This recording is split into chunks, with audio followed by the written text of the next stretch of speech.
Halo teman-teman, kembali lagi di Keluarga Sakti. Dalam video kali ini, Ute mau membagikan tutorial gimana sih cara merajut untuk pemula ya teman-teman. Nah, pertama kali yang perlu kalian siapkan adalah dua bahan dan alat utama ya teman-teman, yaitu hakpen, itu jarum untuk merajutnya ya teman-teman. Di sini Ute menggunakan ukuran 3 dan 4, tapi nanti yang akan Ute gunakan adalah ukuran 4 teman-teman, menyesuaikan dengan besar kecilnya benang yang akan kita pakai, seperti itu. Nah, ini harganya cuma Rp2.000 teman-teman. Kalian bisa lihat di marketplace ya, di online banyak banget atau di toko jahit, seperti itu. Ini ada 2 muka, jadi kalian bisa menggunakan yang nomor 3 kalau benangnya lebih kecil dari yang ini ya teman-teman, atau kalian bisa juga menggunakan yang nomor 4 kalau benangnya seperti ini nih. Nah, yang kedua, bahan yang Ute pakai adalah benang rajut poliester teman-teman. Biasanya cirinya itu agak mengkilap ya teman-teman. Nah, ini Ute beli dengan harga 10.000 per gulung ya teman-teman, cukup murah untuk 100 gramnya ya teman-teman. Nah, pelajaran pertama yaitu gimana sih cara memegang hakpen yang nyaman ya untuk jari kalian. Nah, waktu itu Ute biasanya memegangnya itu seperti ini teman-teman. Jadi seperti memegang pulpen seperti itu. Tapi jika kalian merajut dalam jangka waktu yang lama, itu biasanya melukai jari kalian, teman-teman. Di sini akan terbentuk lapisan kulit yang keras atau disebut kapalan ya, teman-teman, kalau misalkan istilah umumnya kayak gitu. Nah, maka sekarang Ute biasanya menggunakan cara memegang hakpennya seperti ini, teman-teman.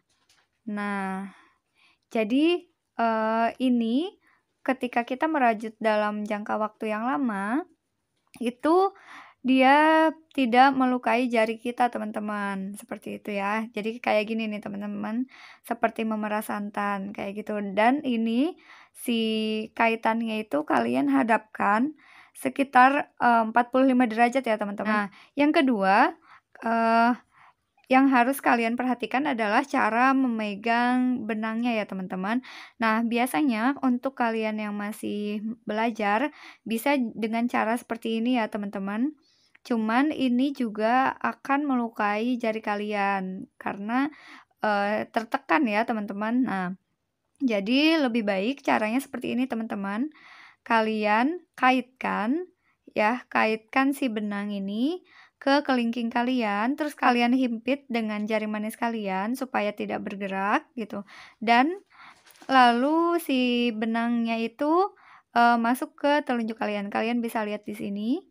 Nah, terus ini, bisa digerakkan ya teman-teman. Jadi, apa ya, ketegangan benangnya itu kita yang atur sendiri teman-teman, seperti itu. Nah, ini fungsi telunjuk itu adalah untuk merenggangkan atau menegangkan benang kalian teman-teman. Kalau misalkan udah agak kendor kalian, si apa sih, si telunjuknya itu ke atasin aja. Nah, jadi kan agak tegang lagi. Nah, kita mulai ke tahapan yang pertama yaitu membuat lubang pertama ya teman-teman. Kalau misalkan UT biasanya yang jadi bantalannya itu adalah menggunakan jari tengah teman-teman, bantalan untuk alas si benang kita. Jadi yang pertama, kalian bentuk huruf P teman-teman. Nah, bentuk huruf P seperti ini tuh, huruf P. UT sisakan benang yang lebih panjang ya supaya kalian tidak bingung. Bentuk huruf P. Nah, lalu pertemuan antara dua benang ini kalian pegang supaya nggak gerak ya teman-teman. Kemudian kalian pegang si hakpen kalian seperti ini. Nah, miringkan 45 derajat. Lalu masukkan si hakpennya itu dari arah bawah teman-teman.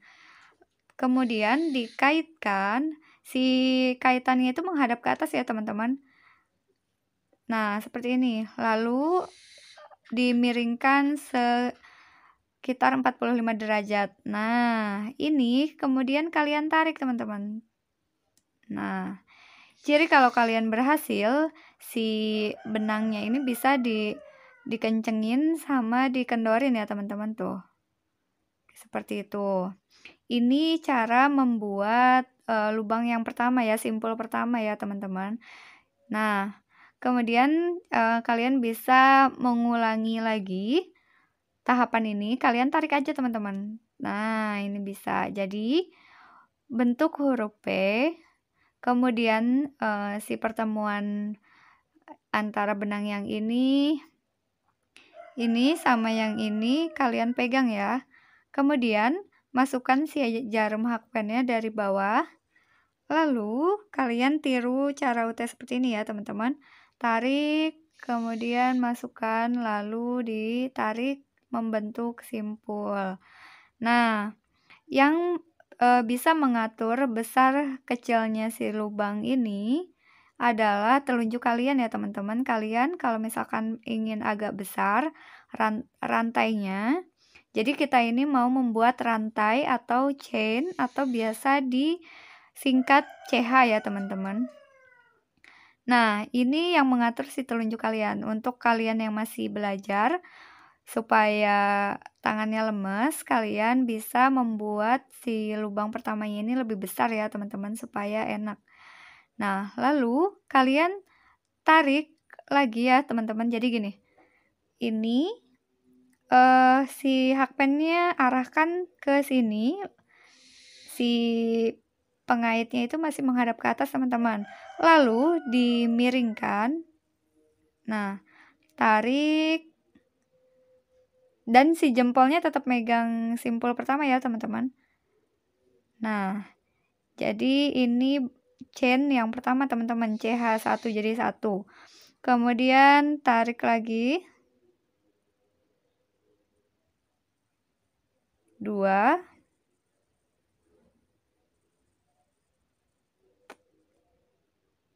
3. 4. 5. Nah, ini CH yang kalian buat ya teman-teman.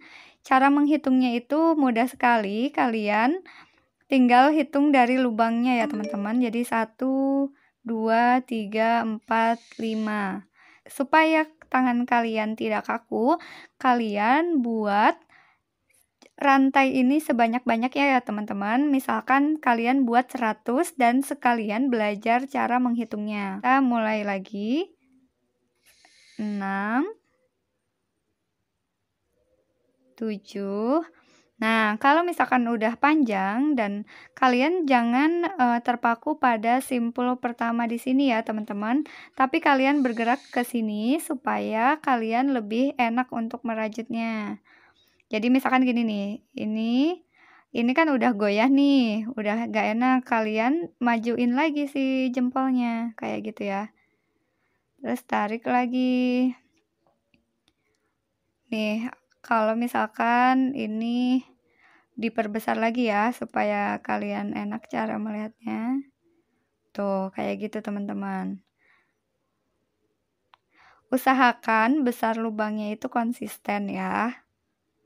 Nah, kayak gitu. Kalian coba sampai 100 rantai ya teman-teman. Oke. Kemudian pelajaran yang kedua yaitu tusuk single crochet atau tusuk tunggal ya teman-teman. Nah, biasanya tusuk ini tuh digunakan untuk berbagai jenis project ya teman-teman. Rantai yang terakhir yang paling dekat dengan hakpen atau yang ini nih teman-teman, itu di skip. Kemudian itu untuk yang pertama ya. Untuk memulai single crochet ini harus di skip 1 teman-teman. Nah, yang kita jadikan titik start itu rantai yang kedua dari hakpen. Jadi ini rantai pertama, ini rantai kedua. Caranya kalian masukkan si hakpen kalian ke sini teman-teman. Kan ini ada 2 lubang ya, ada yang ini, ada yang ini. Nah, kalian masukkan ke yang sebelah sini ya, teman-teman. Caranya sama aja kayak membuat rantai, tapi lubangnya itu dari sebelah sini. Nah, akhirnya kalian punya 2 tali di sini, baru kalian masukkan ke sini, teman-teman. Ini adalah tusuk tunggal atau single crochet. Nah, biasanya ciri kalau lubang yang sudah ditusuk tunggal biasanya agak kendor dibanding yang lain ya, teman-teman. Yang berikutnya itu adalah sebelah sini, teman-teman. Nah, tarik lagi. Ada 2 di hakpen kalian. Lalu tarik lagi. Dengan tusuk tunggal ini, kalian sudah bisa membuat project rajutan ya, teman-teman. Misalkan kalian mau membuat dompet koin seperti itu. Nah, ini ciri lubang yang sudah ada tusuk tunggalnya. Jadi kalian bergerak ke rantai berikutnya ya, teman-teman. Masukkan, lalu tarik. Dan di hakpen kalian ada 2. Kemudian kalian harus ingat ya, si hakpen kalian itu tetap menghadap ke atas ya, teman-teman, sebelum menarik tali. Nah, pas mau masukin ke 2 tali ini, dimiringkan sekitar 45 derajat, lalu tarik. Nah, seperti itu teman-teman. Kita lanjut ke rantai berikutnya. Masih sama. Kemudian tarik, jadi ada 2, lalu tarik lagi, teman-teman. Gimana, udah paham belum? Kalian terus berlatih aja ya, nanti lama-lama juga akan terasa mudah, teman-teman. Nah, ini lubang yang sudah ada tusuk tunggalnya ke sini. Ini. Coba lagi ya, teman-teman.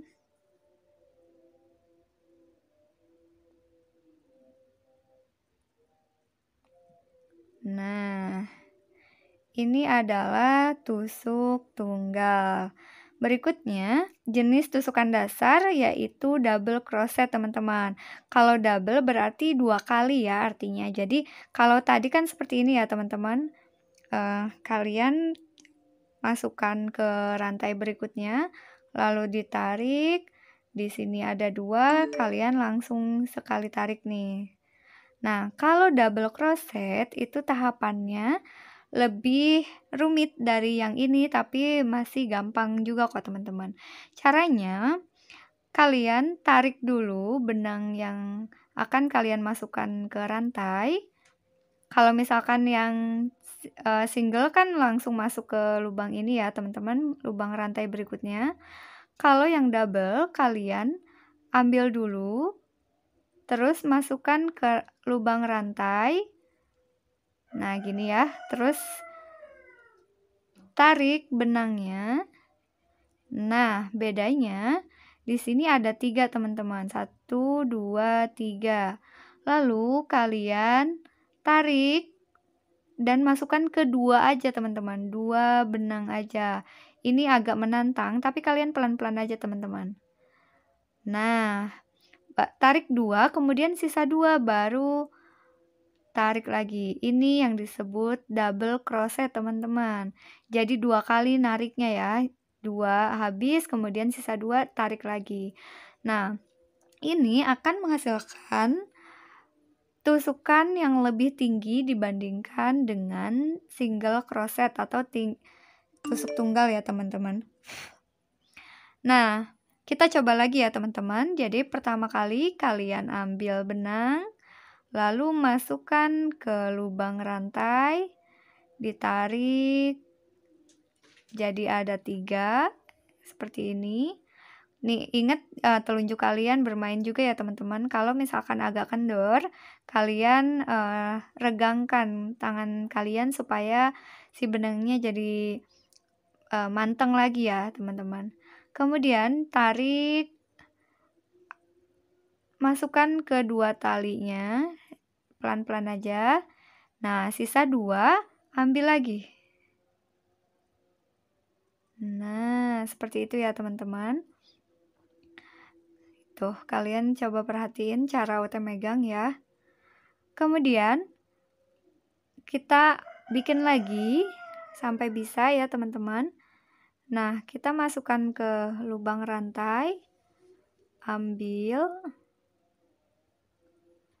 Ada 3, kalian masukkan ke 2 tali. Nah, sisa 2, lalu tarik habis. Tuh. Coba lagi ya. Ambil tali, masukkan ke lubang rantai. Kemudian tarik, jadi ada 3, 1, 2, 3. Ambil benang, tarik 2, sisa 2 nih, 1, 2, ambil lagi. Kita bikin sampai habis ya teman-teman. Ambil tali, masukkan ke lubang rantai. Nah, ini ambil, masukkan ke 2 tali, sisa 2, masukkan dan habiskan.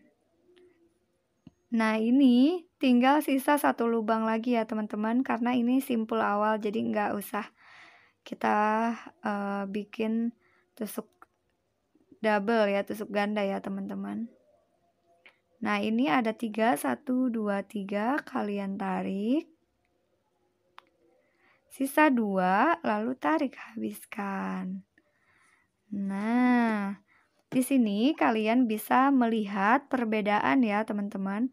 Kalau kita menggunakan tusuk ganda, itu hasilnya lebih tinggi teman-teman. Sedangkan kalau menggunakan tusuk tunggal, yang ini nih, itu hasilnya lebih pendek, sekitar setengahnya dari yang tusuk ganda teman-teman.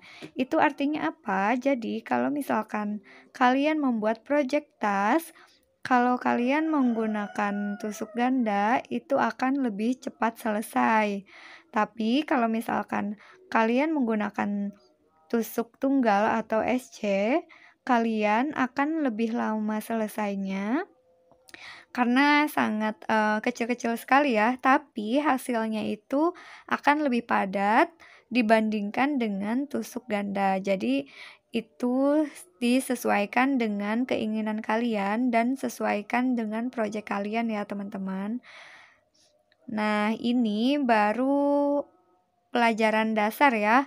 Jadi sebetulnya kalau misalkan kalian sudah menguasai tusuk tunggal dan tusuk ganda serta pembuatan rantai ya teman-teman, kalian udah bisa membuat berbagai jenis produk rajutan teman-teman. Tinggal nanti kalian kreasiin polanya seperti itu. Jadi kalau misalkan kalian udah bisa 3 dasar ini, kalian sudah mampu untuk membuat produk rajut teman-teman. Kuncinya adalah kalian harus sering berlatih ya teman-teman. Meskipun pada awalnya kurang rapi, kalian jangan menyerah, lanjutin aja, nanti lama-lama juga rapi teman-teman. Jika masih ada yang bingung atau request tutorial rajutan yang lain, kalian bisa tulis di kolom komentar ya teman-teman. Semoga video ini bermanfaat. Wassalamualaikum warahmatullahi wabarakatuh. Dadah.